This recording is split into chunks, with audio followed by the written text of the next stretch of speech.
신명기 6장 말씀입니다.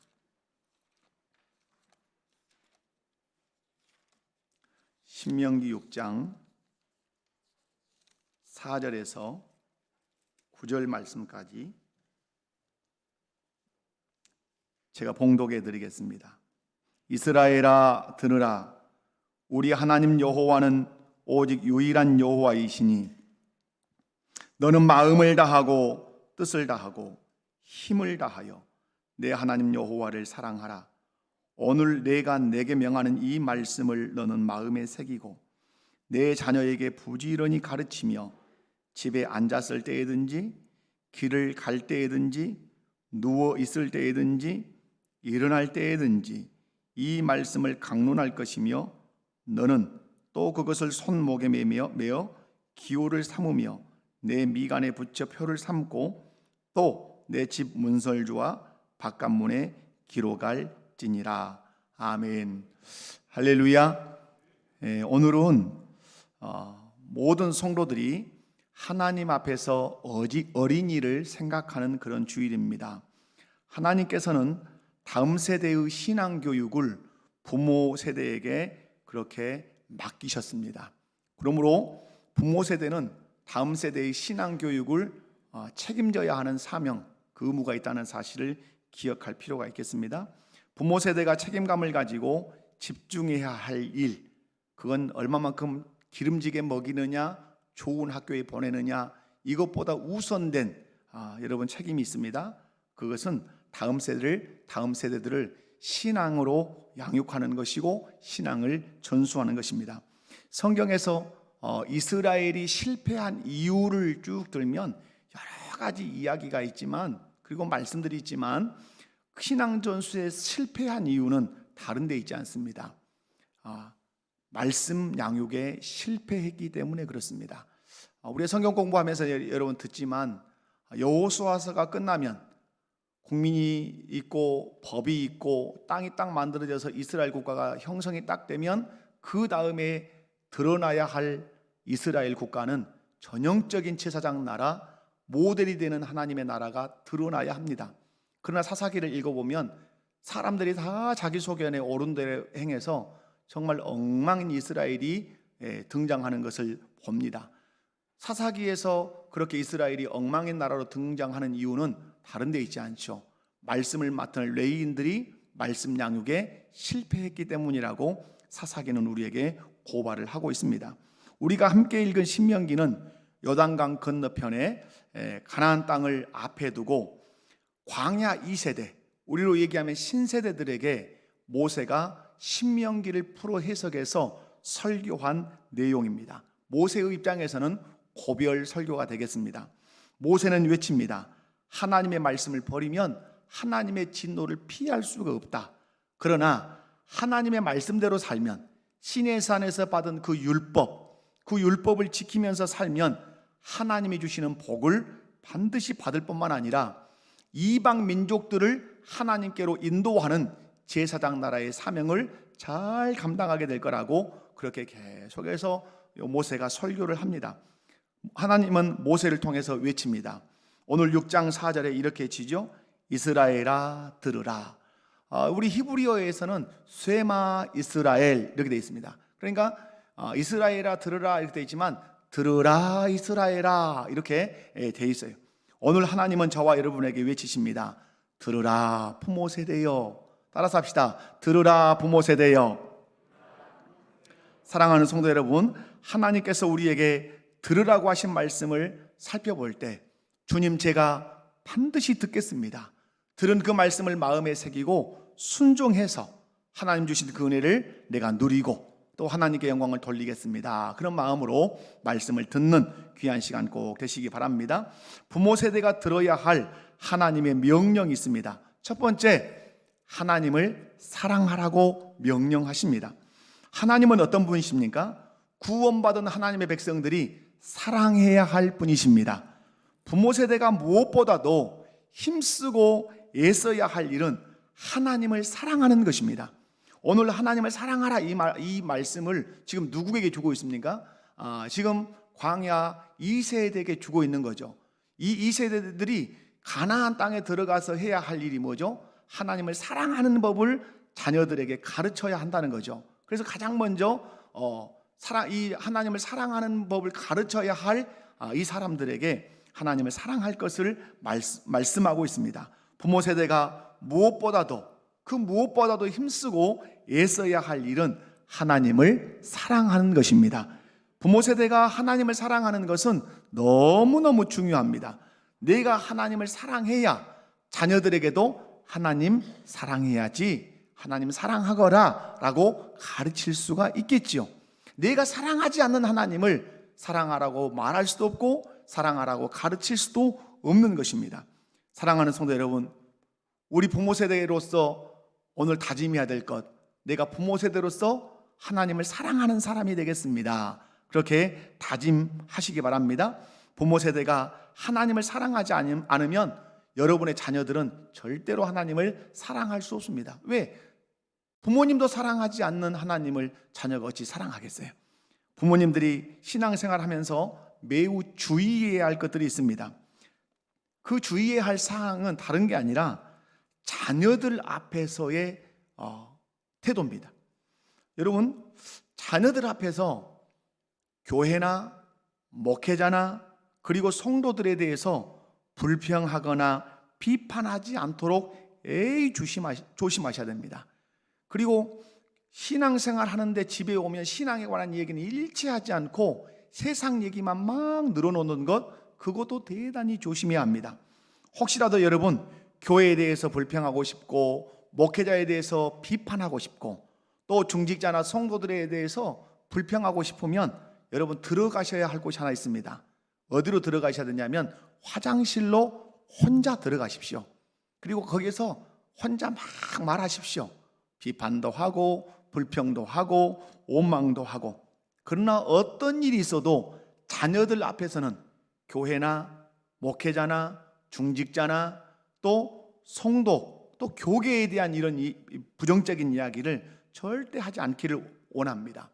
교회가 흠이 없거나 목회자가 흠이 없거나 성도들이 흠이 없어서가 아니에요.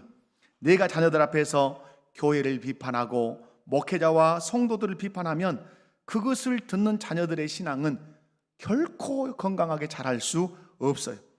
자녀들 앞에서 교회를 불평하면 자녀들의 신앙이 자라지 못하죠. 교회와 목회자와 성도들의 또 교계의 부정적인 것들을 막 자녀들 앞에서 식탁에서 이렇게 늘어놓기 시작하면 그건 뭐가 같냐면 자녀들의 그 신앙에 제초제를 뿌리는 것과 같아요. 내가 불평하고 원망하는 교회, 부모가 원망하고 불평하는 교회, 아들, 딸이 가고 싶겠습니까? 부모님이 막 비판하는 목사, 그 목사의 설교를 여러분의 아들, 딸이 듣고 싶겠습니까? 여러분이 원망하고 불평하는 성도가 가득 차 있는 그 교회, 여러분의 딸이, 여러분의 며느리들이 그 교회에 가고 싶겠냐 이 말이에요. 하지만 교회를 자랑하고 우리 교회의 건강함을 이야기하고 좋았던 그런 일들을 서로 나눌 때 교회에 설령 나오지 않은 자녀라 하더라도 우리 아빠가 다니는 교회, 우리 엄마가 다니는 교회는 참 뭔가 재밌는 일들이 있는가 보구나, 나도 한번 가보고 싶다, 이런 동기를 부여하지 않겠냐 이 말이죠. 여러분의 자녀들 중에 신앙생활을 성실하게 하지 않는 아들이 있고 딸이 있고 며느리가 있다면 혹시 내가 자녀들 앞에서 생각하지 않고 무심코 교회에 대해서 목회자에 대해서 중직자나 성도들에 대해서 교회의 일에 대해서 막 불평하고 원망했던 적은 없는가 잘 기억해 보십시오. 저는 여기에 상당한 역할이 있다고 봅니다. 아버지 어머니는 신앙생활을 꽤 한다고 하는데 자녀들의 신앙이 흐릿흐릿하고 건강하지 못한 데는 분명히 부모의 신앙의 역할이 분명히 자녀들에게 미쳤다고 봐요. 거기에는 교회에 대해서 또한 교회 생활에 대해서 불평하고 원망을 스스럼 없이 해버렸을 가능성이 있어요. 그러니까 자녀들의 심령에 나도 모르게 신앙이 자라지 못하도록 제초제를 내가 다 뿌려버린 거예요. 그래서 자녀들 생각하는 거겠죠. 우리 아빠가 저렇게 싫어하는 목사님의 설교 들은들 뭐 하겠냐? 우리 아빠가 저렇게 싫어하는 그 교회 성도들 함께 신앙생활하는 무슨 재미가 있겠냐? 그 교회 나 어떠고 싶다? 나 안 가고 싶다. 이렇게 되겠죠. 하나님께서는 우리 부모 세대들에게 말씀합니다. 하나님을 사랑하라. 아멘이십니까? 이 하나님을 사랑하라고 하는 이 개념은 대단히 포괄적인 개념이라는 사실도 또한 여러분 꼭 기억하셨으면 좋겠습니다. 그런데 사랑하되 어떻게 사랑하라고 그러죠? 마음을 다하고 뜻을 다하고 힘을 다하여 내 하나님 여호와를 사랑하라, 이렇게 명령하십니다. 이 얘기를 한마디로 정리를 하면 뭐죠? 전 인격적으로 사랑하라고 하는 말씀입니다. 사랑하는 성도 여러분, 하나님은 우리가 전인격을 바쳐서 사랑해야 할 분이십니다. 왜 그렇습니까? 4절 말씀에 그 이유가 분명하게 나와 있습니다. 우리 하나님 여호와는 오직 유일한 여호와이시니. 아멘이십니까? 우리 하나님 여호와는 오직 유일한 여호와이시니, 단일 신론을 말하는 게 아니에요. 하나님은 한 분뿐이시다. 이 세상에 신은 없다. 오직 신은 여호와 하나님만이 신이시다라는 거예요. 그러므로 모든 인생들은 유일하신 하나님만 사랑하고 유일하신 하나님께만 경배해야 한다는 사실입니다. 그 유일하신 하나님께서 이스라엘 백성들을 애굽의 압제에서 구원하셨습니다. 그러므로 이스라엘 백성들은 책임이 있고 의무가 있는 것이죠. 마음을 다하고 뜻을 다하고 힘을 다하여 그 하나님이 누구의 하나님이라고? 나의 하나님이라고 믿고 고백하며 그 하나님 사랑해야 되는 것이죠. 우리가 왜 마음을 다하고 뜻을 다하고 힘을 다하여 하나님을 사랑해야 합니까? 그 하나님께서 나를 창조하셨을 뿐만 아니라 타락해서 이미 영적으로 죽어버렸던 나를 위하여 독생자 예수를 이 땅에 보내셔서 십자가에 못 박혀 죽게 하심으로 우리의 죄의 문제를 해결해 주시고, 죄 문제 해결된 우리에게 의의 옷을 덧입혀 주시기 위해서 3일 만에 부활하셨기 때문에 그렇습니다. 사랑하는 성도 여러분, 우리가 왜 마음 다해 뜻 다해 힘 다해 하나님 사랑해야 되는가? 하나님이 우리를 창조하셨고 또한 예수님을 통해서 흑암의 권세에서 우리를 건져내서 그의 사랑의 아들의 나라로, 그리스도의 나라로 우리를 옮겨주셨기 때문에 그렇습니다. 사랑하는 부모 세대들이여, 하나님 사랑합시다. 사랑하되 마음을 다하고 뜻을 다하고 힘을 다해 전인격적으로 하나님을 사랑합시다. 우리가 하나님을 전인격적으로 사랑하면 우리 자녀들이 우리의 모습을 볼 거예요. 우리 아빠가 얼마나 하나님을 사랑하는지, 우리 엄마가 얼마나 하나님을 사랑하는지, 왜 우리 엄마 아빠는 하나님을 저렇게 사랑하는지에 대한 궁금증도 갖게 될 거예요. 그리고 그 궁금증에 대한 답을 또 여러분의 삶을 통해서 얻게 될 것이고, 그 믿음의 영향력을 받아서 여러분의 자녀들도 하나님을 사랑하고 하나님을 예배하는 자녀들로 분명히 자라가게 될 줄로 믿습니다. 두 번째로 부모 세대가 들어야 할 하나님의 명령은 하나님의 말씀을 마음에 새기고 가르치라고 하는 것입니다.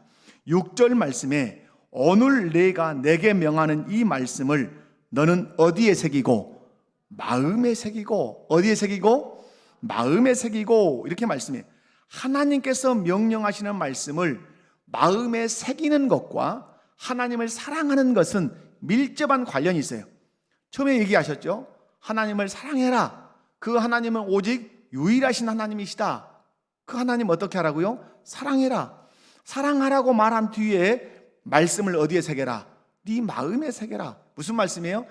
하나님을 사랑하는 것과 말씀을 마음에 새기는 것은 뗄 수 없는 관계에 있다는 것이에요. 여러분, 내가 하나님의 말씀을 내 마음에 새기려면 먼저 하나님을 사랑해야 돼요. 하나님을 사랑하지 않고는 하나님의 말씀을 마음에 받아들일 수도 없고 그 말씀을 마음에 새길 수도 없어요. 가정에서 자녀들을 양육하다 보면, 요즘은 뭐 거의 둘 이러잖아요. 그러나 뭐 이러든 저러든 저희는 5남매인데 가정에서 자녀들을 양육하다 보면 부모님의 작은 말씀까지도 흘려듣지 않는 자녀들이 있어요. 그리고 그 말씀에 순종하는 자녀들이 있어요. 부모님이 말씀하시는 시시콜콜한 얘기까지도 마음에 딱 담아두었다가 그 말씀에 순종하는 자녀들이 여러분 가정에 있을 거예요. 이유가 뭐죠? 이유가 왜 부모님이 하신 말씀, 엄마가 하신 말씀, 아빠가 하신 말씀을 흘려듣지 않고 마음에 새겼다가 그 부모님의 말씀에 순종해 가냐 이 말이죠. 그것은 부모님을 사랑하기 때문에 그래요. 부모님을 사랑하지 않으면 아무리 부모님이 앞에 앉혀놓고 진중하게 어떤 얘기를 해도 절대 부모님의 말씀을 마음에 받아들이지 않습니다. 앞에 앉아있다 해서 듣는 것 아니고 앞에 앉아있다 해서 말을 받아들이는 것 아니에요. 지나가는 자녀에게 말을 해도 들어서 마음에 새기는 자녀가 있고, 앉혀놓고 진중하게 얘기해도 말을 마음에 받아들이지 않는 자녀들도 있다 이 말이에요. 무슨 일 때문에 그러죠? 부모님을 사랑하느냐 사랑하지 않느냐가 부모님의 말을 받아들이느냐 받아들이지 않느냐를 결정하는 거예요. 제가 설교할 때 늘 말씀드리죠. 말에 대한 태도는 무슨 태도다? 그 사람에 대한 태도예요. 그러니까 나에 대한 태도는 무엇으로 볼 수 있죠? 내가 말해보면 알아요. 말해보면 내가 하는 말을 잘 경청하고 그것에 대해서 잘 이해하고 있고, 내가 말하는 것에 대해서 이해가 가지 않으면 다시 한번 말씀해 주십시오라고 해서 내가 하는 말을 정확하게 듣기를 원하는 사람은 나를 사랑하고 나를 존중하는 사람이에요. 방금 말씀드린 것처럼 근데 내 앞에 앉아서 눈을 똑바로 쳐다보고 뭔가 들은 것 같은데 뒤에서 아까 내가 한 얘기 잘 알고 있지, 그런데 아무것도 모른다. 들은 것 같지만 안 들었다는 얘기죠. 안 들었다는 얘기는 나를 마음에 받아들이지 않았을 뿐만 아니라 나를 사랑하지 않고 나를 존중하지 않는다고 하는 증거예요. 성경은 이걸 아주 많이 강조합니다. 하나님의 그 계명과 규례와 율례를 지키는 것은 하나님을 사랑하는 것이다. 요한 사도가 기록한 요한 1서, 2서, 3서를 보면 더 두드러지게 드러나죠. 하나님을 사랑하는 자가 하나님의 계명을 지킨다. 항상 이렇게 말씀은 연결돼요. 왜? 하나님을 사랑해야 하나님의 말씀을 받아들이고 그 말씀에 순종한다 이 말이에요. 내가 어떤 말을 할 때 내가 하는 말을 경청하고 마음에 새기는 사람은 나를 사랑하고 존중하는 사람이에요. 여러분 오늘 설교를 들어도 저를 존중하는 것도 있지만 이 강단을 통해서 말씀하시는 하나님을 존중하고 하나님을 사랑하는 태도를 보이는 것이에요. 어떻게 여러분이 이 설교 시간에 앉아 계시죠? 하나님, 오늘 우리 담임 목사님을 통해서 말씀하신 줄로 내가 압니다. 하나님의 말씀을 내가 잘 듣겠습니다. 내 마음의 문을 활짝 엽니다. 잘 이해되도록, 잘 듣도록 하나님 내 마음을 주장해 주십시오 하고 다 듣는 거예요. 그것을 놓칠까 봐 막 적기도 하는 거예요. 사랑하는 성도 여러분, 그러나 아무리 나를 사랑하는 것 같이 말하고 나를 존중하는 것 같이 말해도 말을 받아들이지 않고 그 말을 할 때 딴청을 부리고 말한 것을 전혀 그 내용을 모른다면 사랑하지도 않고 존중하지도 않는 사람이에요. 하나님을 사랑하는 사람이 누굽니까? 하나님을 사랑하는 사람, 뭔가 일을 열심히 해야 되는 사람이라고 우리는 늘 생각해요. 물론 일을 열심히 하는 사람도 하나님을 사랑하는 사람이죠. 그러나 그보다 우선되는 것이 있죠. 하나님을 사랑하는 사람은 하나님의 말씀을 받아들이는 사람이에요. 하나님의 말씀을 받아들여서 어디에 새기는 사람입니까? 마음에 새기는 사람이에요. 여기서 마음에 새긴다 하는 말은 문자적으로 해석을 하면 마음에 둔다 이런 뜻이에요. 마음에 둔다. 마음이라고 하는 것은 우리에게 가장 중요한 영역이에요. 마음에 둔다. 여러분의 마음에 누구를 두고 싶어요? 1. 원수. 2. 사랑하는 사람. 누구를 두고 싶어요? 사랑하는 사람. 근데 여러분, 마음에 사랑하는 사람을 두면 늘 기분이 좋습니다. 그리고 행복합니다.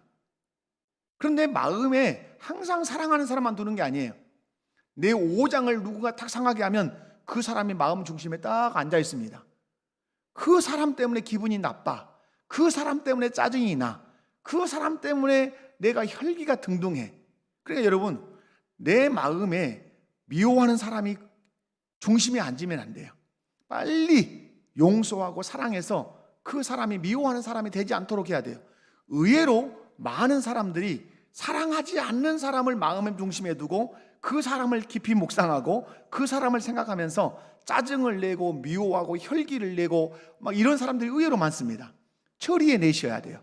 대신에 그래서 어떤 사람을 내 마음에 둬야 돼요? 사랑하는 사람. 그래야 그 사람 때문에 내가 행복할 수 있는 거죠.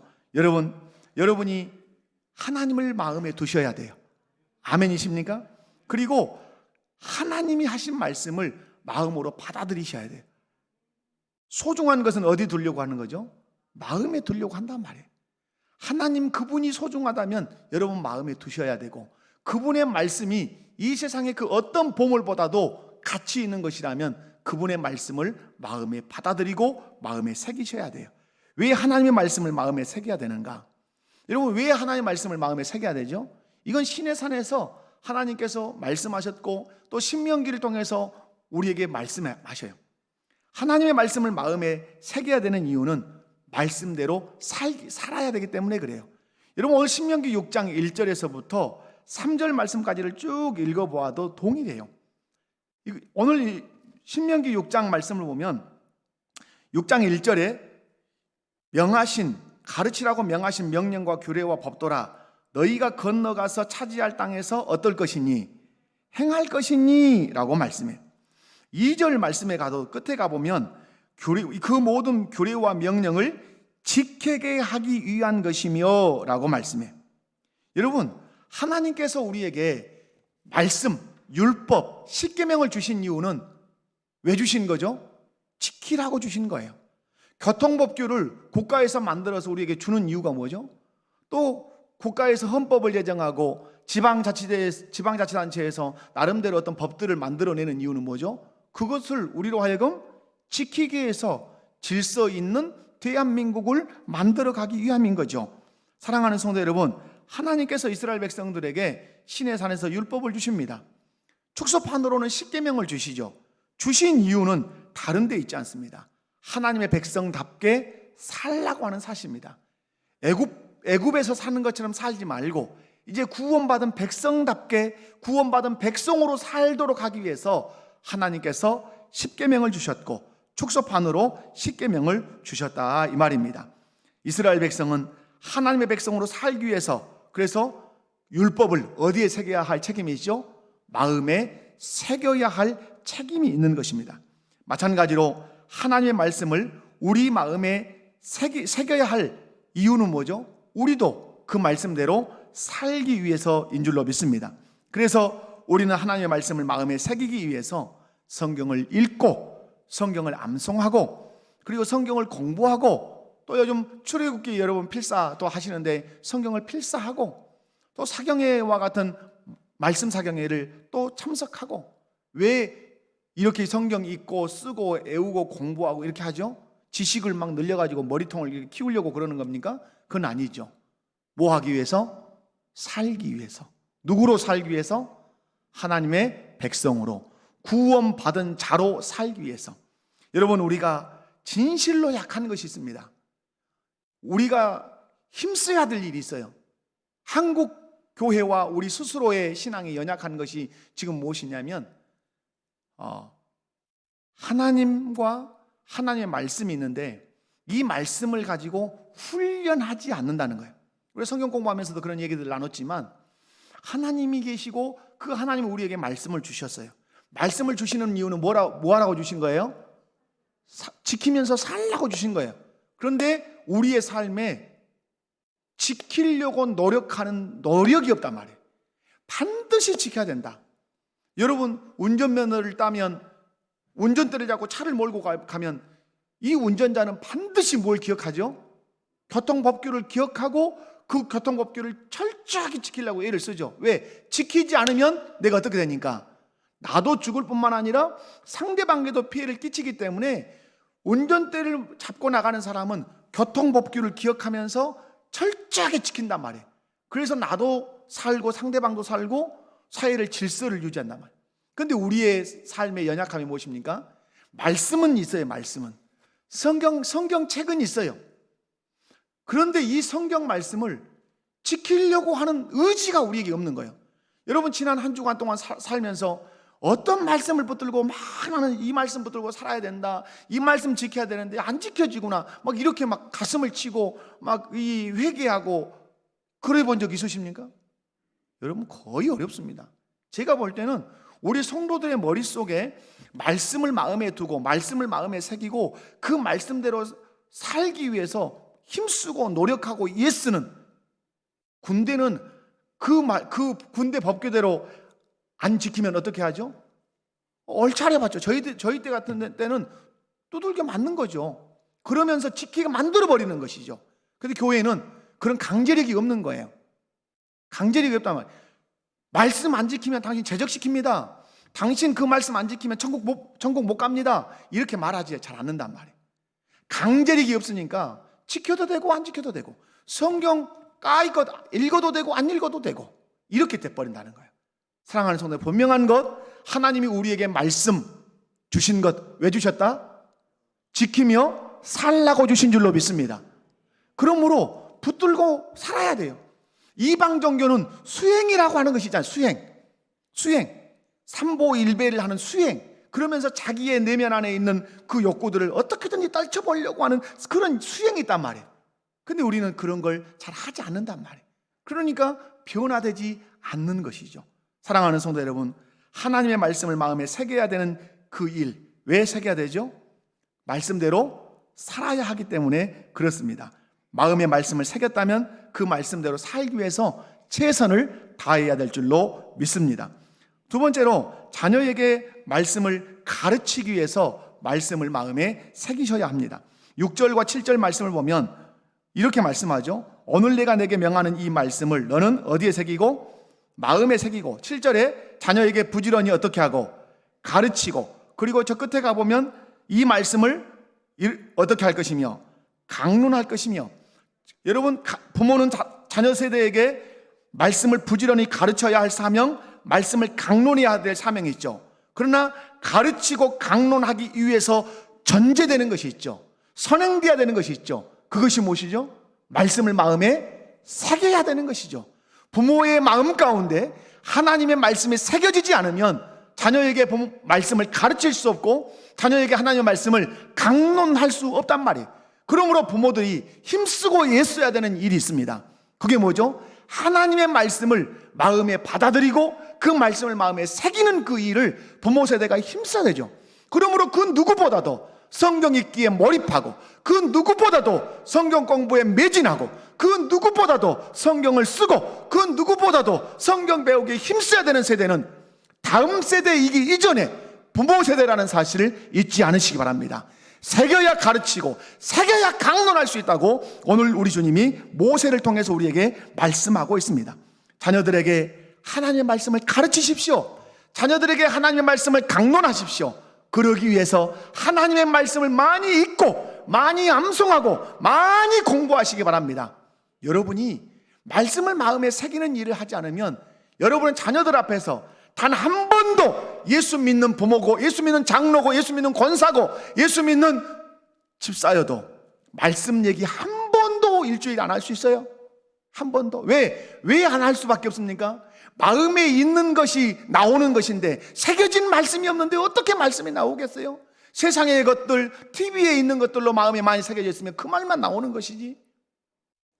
오늘 부모 세대가 놓치고 있는 일이 있죠. 어떤 걸 놓치고 있죠? 말씀을 마음에 새기는 일을 놓치고 있는 것이죠. 분명한 사실, 부모 세대가 먼저 마음에 하나님 말씀을 새기는 일에 열중해야 될 줄로 믿습니다. 우리는 이 말씀을 통해서 중요한 사실 하나 발견할 수 있죠. 그것은 우리 자녀들이 하나님의 말씀을 어디에서 배워야 된다?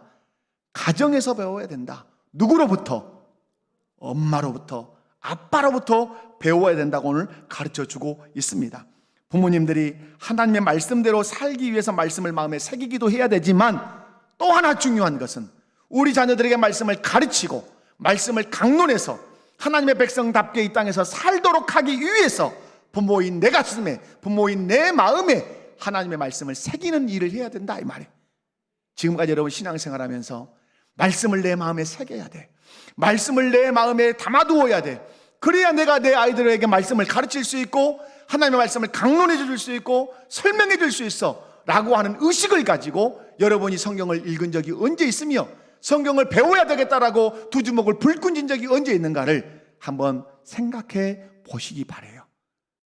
여러분의 자녀들이 신앙생활을 흐릿흐릿하게 하는 이유는 그 아이들에게 있는 것이 아니라 부모인 나에게 있다는 사실을 여러분 명심하시기 바랍니다. 부모 세대가 들어야 할 하나님의 명령 세 가지가 있습니다. 세 번째가 있습니다. 세 번째는 하나님의 말씀을 삶의 원리로 삼고 살도록 신앙을 전수하는 것입니다. 오늘 본문 6절에서 9절 말씀을 한번 다 같이 한번 읽어볼까요? 오늘 본문 6절에서 9절 읽습니다. 시작. 오늘 내가 내게 명하는 이 말씀을 너는 마음에 새기고 내 자녀에게 부지런히 가르치며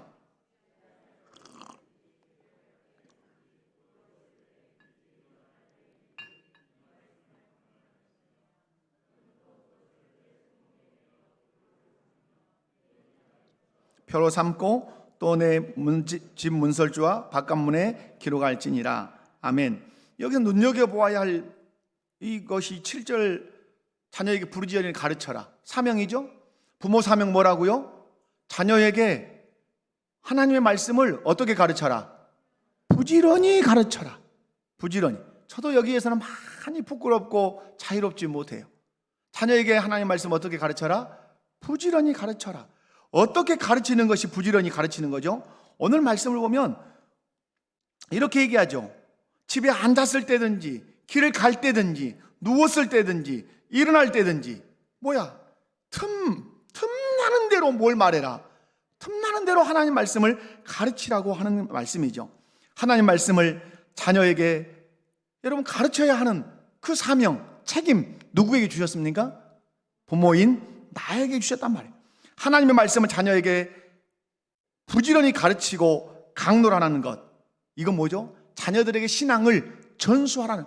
신앙 전수는 가만히 그냥 앉아있으면 되는 거 아니고 부지런히 가르치고 강론해야만이 된다 이 말이에요. 여러분 출애굽기를 읽어보면 6월절 그 예식을 다음 세대에게 애워 들리게 해라. 그리고 여러분 여호수아서 같은 데를 보면 여호수아에게 말하죠. 과거에 너희가 출애굽했던 그런 이야기나 또 너희가 요단강을 건넜던 그런 사건을 잘 외워서 후대들에게 들려주라고 그렇게 얘기를 하시죠. 왜 그렇습니까? 다음 세대에게 뭘 전수해야 되니까? 신앙을 전수해야 되니까 그렇다 이 말이죠. 부모 세대의 책임은 다른 게 아니에요. 자녀에게 하나님 말씀을 부지런히 가르쳐서 자녀 세대에게 신앙을 전수하는 것이에요. 여러분 구원은 전적인 하나님의 은혜로 주어지는 것이 분명하죠. 믿으시죠? 구원은 하나님의 은혜로 주어지는 것이 분명해요. 그럼에도 불구하고 자녀들에게 신앙의 유산을 물려주지 못하는 것은 부모의 실패라고 하는 사실도 기억할 필요는 있어요. 여러분 조심스러운 말입니다만은 중직자들을 뽑을 때, 특별히 장로님들을 뽑을 때 믿는 누구를 두어야 되죠? 장로의 자격이 뭐예요? 믿는 자녀를 둔 자라야 할지며. 왜 믿는 자녀를 둔 자라야 장로가 될 수 있는 거죠? 장로는 치리하는 장로예요. 근데 내 자녀도 치리를 못했는데 교인을 치리한다? 자격이 안 된다 이 말이에요. 그러므로 자녀가 신앙생활을 하지 않는 것은, 잘 들으셔야 돼요. 자녀가 신앙생활을 하지 않는 것은 우리 아버지가 믿는 하나님을 나는 믿고 싶지 않습니다라고 하는 반항이라는 사실도 한편으로는 기억해야 돼요. 우리 아버지가 신앙생활을 한다고는 하지만 나는 그의 신앙에 동의할 수 없습니다. 그것을 나는 교회에 나가지 않으므로 나는 보일 겁니다. 그래서 나는 우리 아버지의 교회에서 그 명예 나는 인정하지 않습니다. 그게 불신앙이에요. 이게 자녀들이 불신앙하는 그 마음의 표현이라는 사실을 아셔야 돼요. 그러면 교회 중직자인 목사, 장로, 또 안수집사, 그리고 종신직으로 임명받은 권사, 이 성공은 무엇이겠습니까? 그 성공은 자녀들을 말씀으로 잘 가르쳐서 그들을 신앙인으로 교회 안에 딱 세워 놓은 것, 그것이 진정한 성공이라고 하는 사실을 기억하셔야 돼요. 그래서 여러분, 교회 안에서 중직자의 자녀가 신앙생활을 하느냐 안 하느냐는 무엇과 관련, 특별히 장로님들 무엇과 관련이 있다고요? 치리와 관련이 있어요. 우리 교회에서, 우리 노예에서 이렇게 해요. 시찰 위원을 세워요. 시찰 위원. 시찰은 뭐죠? 교회를 시찰하는 위원이에요. 근데 교회 시찰하는 위원을, 목사를 세울 때 미자립교회를 세우잖아요. 미자립교회 목사를 안 세운단 말이에요. 자립한 교회의 목사를 세워요. 왜? 자립한 교회의 목사라야 미자립교회를 시찰할 수 있는 자격이 있다고 보는 거예요. 자기도 지금 자립하지 못한 교회에 있는데 어떻게 자립한 교회를 가서 시찰할 수 있겠냐? 정신이 같다 이 말이에요. 내 가정에서 내 아이들을 제대로 지도하지 못한 사람이 어떻게 교회 성도를 이래라 저래라 말할 수 있냐 이 말이에요. 성도가 따진단 말이에요. 네 자식 신앙생활 가르쳐, 이렇게 따지면 할 말이 없어져 버린다 이 말이에요. 제가 극단적으로 얘기하는 거예요. 그러므로 중직자의 성공은 무엇일까요? 중직자의 성공은 말씀을 잘 자녀들에게 가르쳐서 그 자녀들이 하나님을 경외하고 주님의 몸된 교회를 힘써 봉사하고 이웃을 사랑하는 자녀로 딱 서 있는 거예요. 그것이 중직자인 아버지와 중직자인 어머니의 명예를 자녀들이 높여주는 것이에요. 꼭 여러분의 자녀들이 그러하기를 원합니다. 아멘이십니까? 사랑하는 부모 세대 여러분, 다른 것은 실패하는 한이 있더라도 신앙의 유산을 물려주는 일에는 모두 성공하시기 바랍니다. 그러기 위해서는 먼저 하나님의 말씀을 마음에 새기고 그 말씀에 먼저 순종하는 본을 여러분이 자녀들에게 잘 보이시기 바랍니다. 제가 옥하는 목사님 강의를 하나 이렇게 들었어요. 들었는데 자기가 어릴 때 초등학교 때 은혜를 받았대요. 그래서 구름 위를 달려다니는 것 같은 그런 은혜를 받았어요. 그런데 교회에서 받지 않아야 할 상처를 받은 거예요. 그 상처가 뭐예요? 중직자로 인한 상처예요.